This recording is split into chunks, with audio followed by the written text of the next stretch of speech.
Olá pessoal, então nesse vídeo nós vamos iniciar falando de liquefação, tá? O que é a liquefação, né? Então vamos dar uma estudada nesse slide que está aparecendo aí na tela de vocês. Processo faz com que material rígido se comporte como fluido, tá? Então, no final do outro vídeo eu já havia comentado. Essa aqui é a ideia principal e geral. Nós vamos explorá-la um pouquinho mais aqui.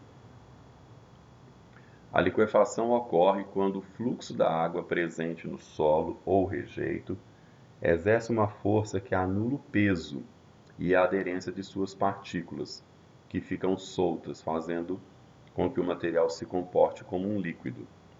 Tá? Então, a liquefação, né, é o processo de tornar algo que é líquido, que é sólido, tá ok? E em um líquido, né? Uma mistura, tá? Que vai comportar-se como se fosse um líquido. E aí você sabe, em líquido, morro abaixo, né? Ninguém segura, né? E só que ainda tem a questão de ainda ter partículas, né? Então que vai exercer força, aumentar a velocidade, então ainda vai ficar ainda mais perigoso, né? Apesar do que só um volume grande de água escorrendo sobre uma encosta, sobre um talude, já é algo perigoso e devastador, com partículas em suspensão, né? De argilas, de lamas, vai ser mais ainda, né? Então aqui pode ocorrer naturalmente no meio ambiente, como no caso das areias movediças, em barragens de rejeitos, pode ser provocada por excesso de chuvas, excesso de carga, ou seja, né, muito material, né, abalos sísmicos, falhas nos sistemas de drenagem ou filtragem. Ok? Então, vamos entender aqui os tipos de barragem que nós temos. Ok? Então, nós temos basicamente três tipos de barragens. Tá? As barragens, elas são classificadas de acordo com o processo de execução delas. Tá ok? Então, esse primeiro tipo de barragem, tá? É o que nós chamamos de barragem amontante. Então vejam bem, o que se faz? Obviamente, né? O início dela está aqui embaixo, a fundação, olha só, né? Aqui se faz então toda uma drenagem e então tem esse primeiro dique aqui, o dique de partida, tá ok? E vejam bem, na mineração nós já temos uma situação, por exemplo, se for barragens, embora na engenharia civil, né, usa-se barragens totalmente de terra, né, por exemplo, aqui na região de Nova Venécia, nós temos muita situação dessas, de barragens de terra para água, né, ou seja, as barragens são feitas ali de terra, esse tapete de drenagem geralmente é feito com brita, que aí ela permite, né, como entre uma pedrinha e outra tem espaços vazios, então permite que um excesso de água passe ali, e tem os sistemas de ladrão, que chama, né, de vertedouros, vertedor é em cima, né, de vazar, se subir demais, exatamente para a água não pressionar demais a barragem, né. E na mineração é parecido, né, nós não fazemos barragens de concreto, ok? Às vezes parte dessa fundação pode usar um pouco de material concreto, poroso, para você fazer uma drenagem, mas isso aqui é material compactado da própria rejeito ou estéreo da própria lavra, ok? Então, coloca-se, né, esse material, então, né, esse que está feito aqui do dique de partida, Então veja que ele está até em cor diferente, que ele costuma ser mais compactado, mais trabalhado, mais resistente. Aqui então, olha, já começa a colocar o rejeito. E esse rejeito chega fluido, né? Mas não fluido, né? Geralmente ele chega aqui com 6, 7% de água, né? Algumas mineradoras trabalham até com mais, né? Com 25, 30% de água, né? Ou seja, traz o material para cá totalmente aquoso, né? E aí essa água vai sair pela drenagem e por evaporação, tá ok? Então veja, então esse material ele vai se compactar sozinho. Então por aí vocês já entendem que é perigoso, né? E tem algumas empresas que bombeiam esse material. Outras, os caminhões vêm trazer e vão caçambando aqui. Então, e o trator depois vai espalhando. Então, nessa movimentação de caminhão passando por cima e trator espalhando e passando por cima, você acaba que tem uma compactação, mas enfim, não é uma compactação programada, controlada, né? E algumas empresas usam sim os compactadores, tá? Para exatamente quando quer garantir que vai ter uma compactação maior e mais rápida, mais segura, e para você pôr mais material, tá ok? E depois, na medida que esse material avança aqui, que ele chega, né, na altura do primeiro dique, o que que faz? Então vem e faz uma outra barragem, um outro dique para continuar. Então, ou seja, isso é alteamento, ou seja, está aumentando, né, alteando a barragem a montante. A montante por quê? O material é alimentado por aqui, pela esquerda aqui da imagem que vocês veem, né? Então,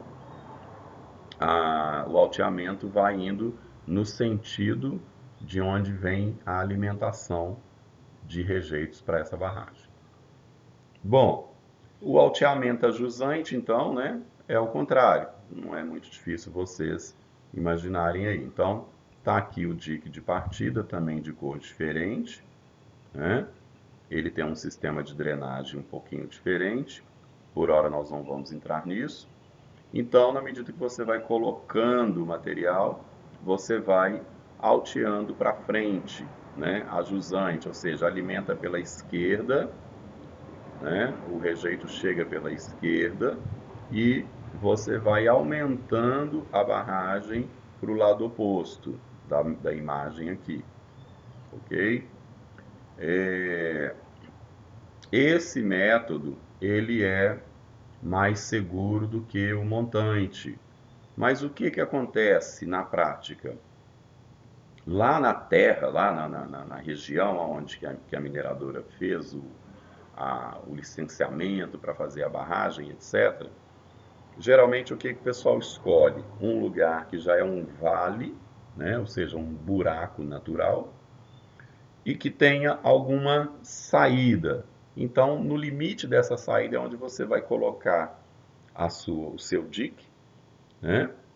E você vai então preencher, ou seja, você vai usar o próprio relevo, o próprio acidente geográfico da região, o vale, para encher de material. Você, né, se você pegar um lugar plano para você ter que escavar, não vai resolver. Você vai escavar, você vai pôr aquele material que você escavou aonde?